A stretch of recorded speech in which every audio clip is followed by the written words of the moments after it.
Today we're going to discuss some of my favorite defenses to target this year. Some of my must-draft defenses for 2026.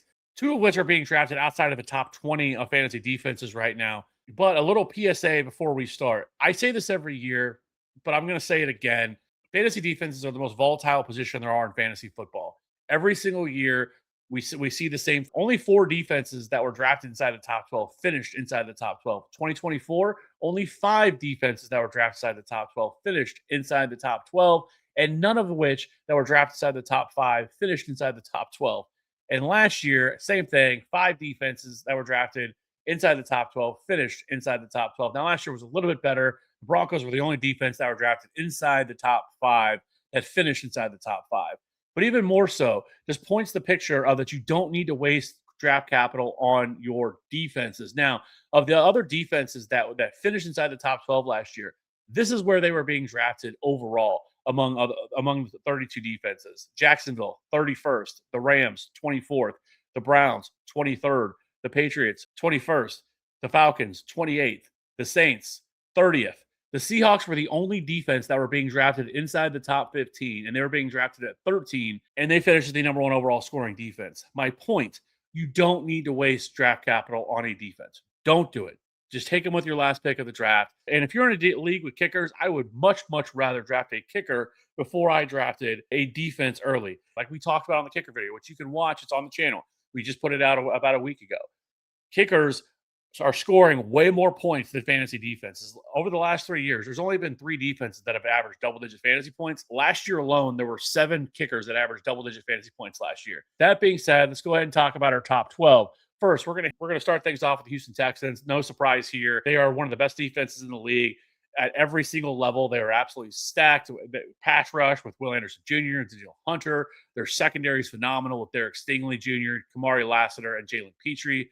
The Texans finished at 2025 with the fourth highest turnover rate, the seventh most sacks. Simply put, this defense should be one of the best defenses in the league as long as they stay healthy. Next up, the defense that I thought about making my number one, and that's the Los Angeles Rams. The Rams made the most significant upgrades to a defense that was already pretty strong last season. The Rams went out and traded for Myles Garrett and Trent McDuffie. Then they also further improved their secondary by adding Jalen Watson. And cherry on top, they're looking to bring in Aaron Donald out of retirement to play for this team as well. So the Rams should be very good this year. And somebody I have is my DST2. Now, DST3 is the Seattle Seahawks. Seattle was the top scoring defense in 2025. They were the only defense to average double-digit fantasy points last year, scoring 10.5 points per game. Now, they were largely the reason they won the Super Bowl last year. They allowed the second lowest yard per play and ranked inside the top 10 in turnover rate, pressure rate, and sacks. Now, they did have a couple losses this offseason, losing Kobe Bryant, Boy Mafe, and Rick Woolen. However, they did add Dante Fowler, and as well as safety Bud Clark and DB Julian Neal in the draft. I could arguably have Seattle anywhere from 2 to 5. I think all 5 of these defenses are very good, but I have Seattle at 3. Next up is going to be the Philadelphia Eagles. The Eagles finished last year with the 7th most fantasy points per game and made strides to further improve this team by adding Jonathan Greenyard and Rick Woolen. They also extended interior monster Jordan Davis and picked up Jalen Carter's 5th-year option. Last season, the Eagles had the 5th highest pressure rate, but that didn't always result in sacks. They finished 12th in total sacks last year. Adding Greenyard should help in that department after posting a healthy 15% pressure rate last year, but his career 16.7 career pressure rate is near elite.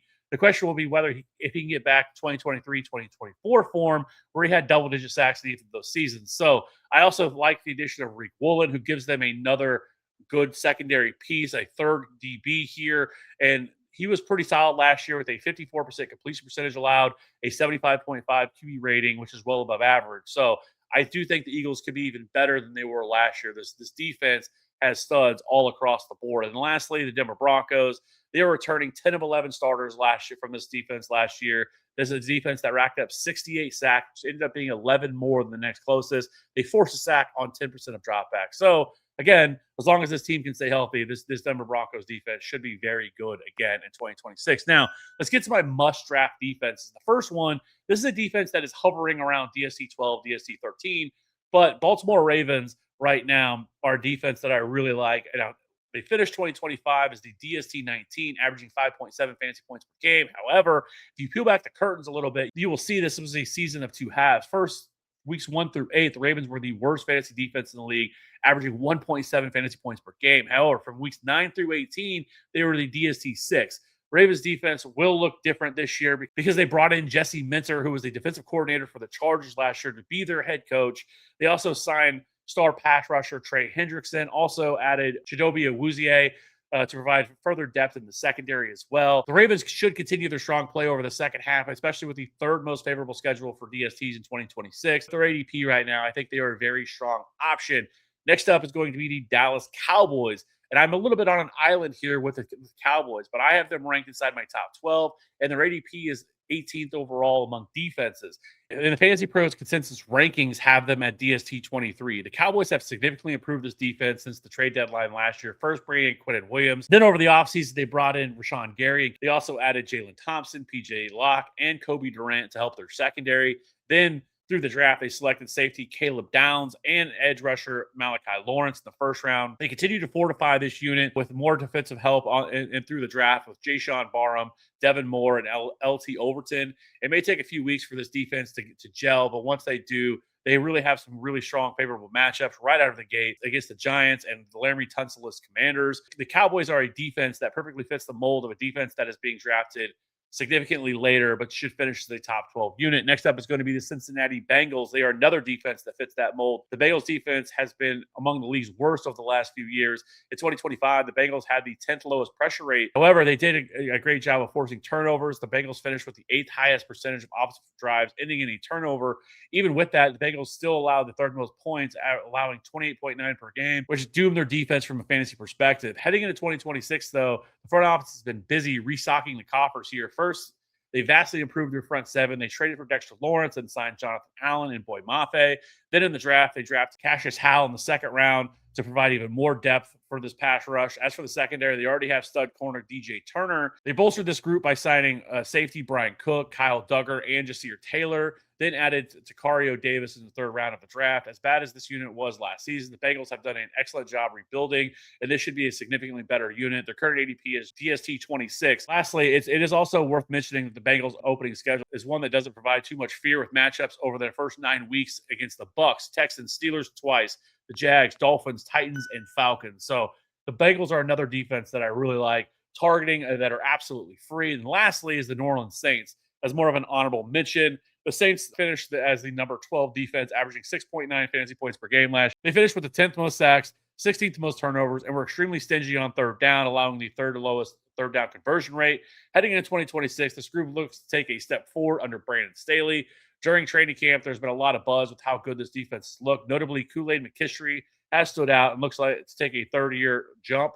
And Chase Young last year looked incredible to close out 2025 in his first season, registering 10 sacks.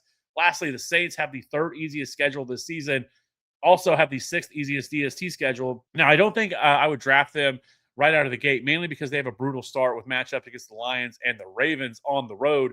But after that, they get the Raiders, Falcons, Vikings, Giants, Steelers, Browns, and Panthers after that. So this is much more of a defense that I think I would wait for a couple of weeks and then look to add in week 3. But if you're looking for some streaming options, I have a couple of those for you. First is going to be the Jags. Surprisingly, the Jags finished 2025 as the number 3 overall scoring defense, but that was due in large part to recording 22 interceptions, which trailed only the Bears. The downside was they only registered 32 sacks, which ranked 27th. But it does seem like they had some bad luck as they finished with the 7th most pressures, but they just couldn't turn that into sacks. Now, talking about 2026, they opened with a very favorable matchup against the Browns. The Browns allowed the 8th most sacks last season, though they did revamp their offensive line heading into 2026. I would still expect it to take some time to gel. The Jags will be a top 10 unit for me going into week 1. And then lastly is going to be the Chargers. Incredible opening matchup here against the Cardinals. The Cardinals' offensive line was absolutely horrendous last year, allowing the 5th most sacks per game. And Jeremiah Love, who they drafted with a top 5 pick, they decided to go out and give him 14 carries in his first preseason game and ended up getting a high ankle sprain and is very questionable for week 1. But their offensive line also doesn't look any better heading into this year as well, making the Chargers a locked-in top 5 unit for week 1. But you also can play them in week 2 as well when you get a matchup against the Raiders. So I think the Chargers are a very solid option for a streaming option. But then after that, I'll probably pivot to somebody like the Saints in week 3, as we already discussed. So that being said, let me know who your favorite defense is heading into 2026. And if there's any under-the-radar defense that you're looking at, let me know in the comments section below. We'll see you on the next one. Bye.